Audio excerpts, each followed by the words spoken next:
Montana, FCC, LA, how y'all feeling? Okay, that was decent, not too bad. But I didn't fly over 2,000 miles, or maybe about 1,500 miles, all the way from Baltimore, Maryland, for just okay. So we're gonna try that one more time. Y'all ready? Yeah. Montana, wait, hold on. I'm curious. I'm gonna ask a question, and then in response to the question, I want y'all to get as loud and as crazy as y'all possibly can. Y'all ready? All right, get ready now, get ready. Montana, SCCLA, how y'all feeling?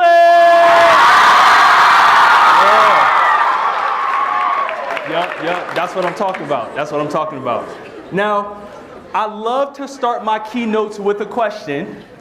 By a show of hands, who is experiencing stress in their lives right now? Almost everyone in this room. Okay.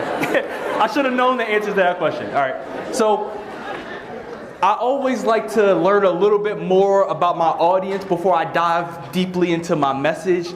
And so I want to do a little informal survey, so that was just a warm-up. And I'm going to show a few other aspects of our lives to get more specific about what exactly we're stressed about. And there's 3 ways that you can respond to these slides. The first one is that if you're mildly stressed, if it's something in the back of your mind you think about pretty often, you can raise one hand. If it's something that stays present in your mind, I want you to raise 2 hands like this. And if it keeps you up at night, you're tossing and turning in bed, you can't get to sleep because it's so stressful, I want you to give me the jazz hands just like this. Okay, y'all ready to go? All right. Earning good grades in school. Wow, a lot of jazz hands for grades in school. Okay. Next one. Getting into your dream college. Might have some seniors in the room, some juniors that are thinking about that. Okay. Not as bad as the grades. We're getting a little better. Choosing the right major in college. A lot of people, okay, trying to figure that out. Understood. Okay. Choosing the right career path. You got to choose the major, and then you got to choose the career path. Being financially stable as an adult. I wave my hands too, right? I'm still trying to figure that one out myself. All right, and then the last one here, earning good money, and then making your parents proud. Wow.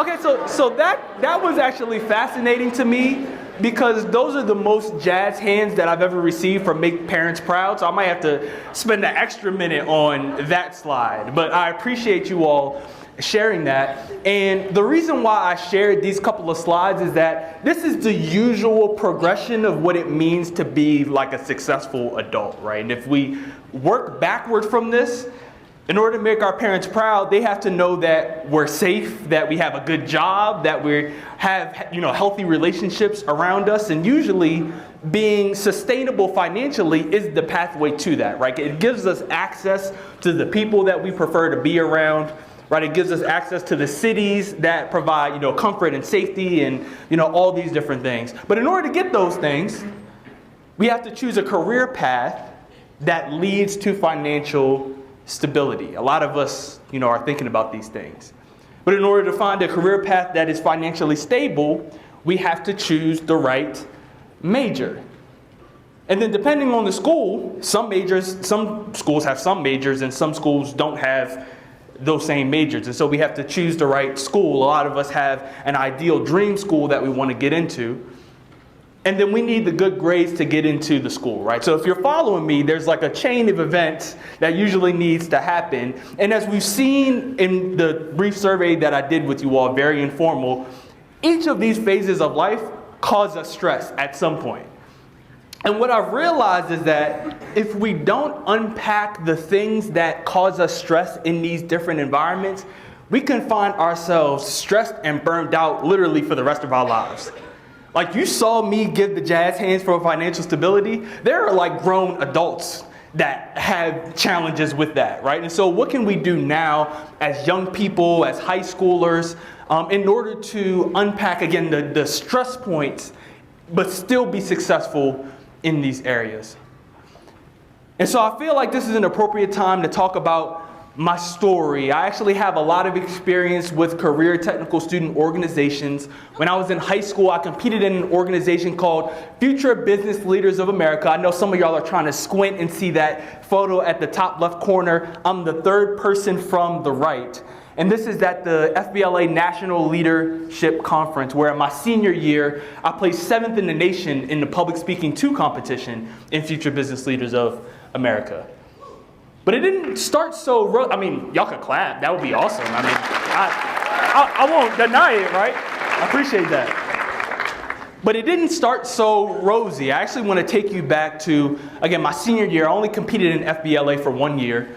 And I'm at the regional conference. So there's the regional conference, the state conference, and then the national conference. And at the regional conference, I give a presentation in a classroom setting. There's a panel of judges, and I walk up, I've got my way too big suit on, and I'm about to give this speech, and about 30 seconds into it, I nailed the first 30 seconds, and then the rest of the 10 minutes that I had to speak was a complete disaster. Like, it was awful. I was forgetting words, and I asked the judges, can I please start over? It was like, yes, Mr. Davis, please start over. I would start over again, and I would forget again, and I would say, can I please start over? I'm so sorry about that. They're like, yes, feel free to start over. And this happened about 4 or 5 times, and I thought that I had completely fumbled the speech. About 10 minutes after my performance, I actually we were in a high school, I sat against the lockers by myself. I found a corner of the school that we were in, and I was literally in tears because I thought that was the only opportunity that I had to do well in Future Business Leaders of America. Fast forward about 30 minutes later, we're at the closing session for the conference. So they're announcing the winners, the folks who will go on to the state competition. And they're naming the Public Speaking 2 category, and I'm feeling embarrassed. I've got my team around me. I'm on my phone. I'm kind of checked out. I'm kind of giving that fake smile because people thought that I might have did well, but I didn't tell anybody that I bombed the speech. And so they're naming the winners, and the top 4 get to go to states.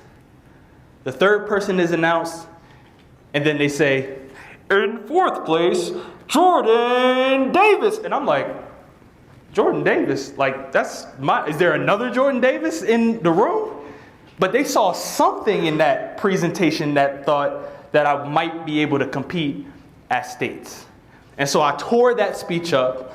I felt like I was redeemed. I had my second chance, and I placed 1st in the state of Maryland at the FBLA State Leadership Conference in Public Speaking 2, did a complete 180, and now I'm on a career as a professional public speaker.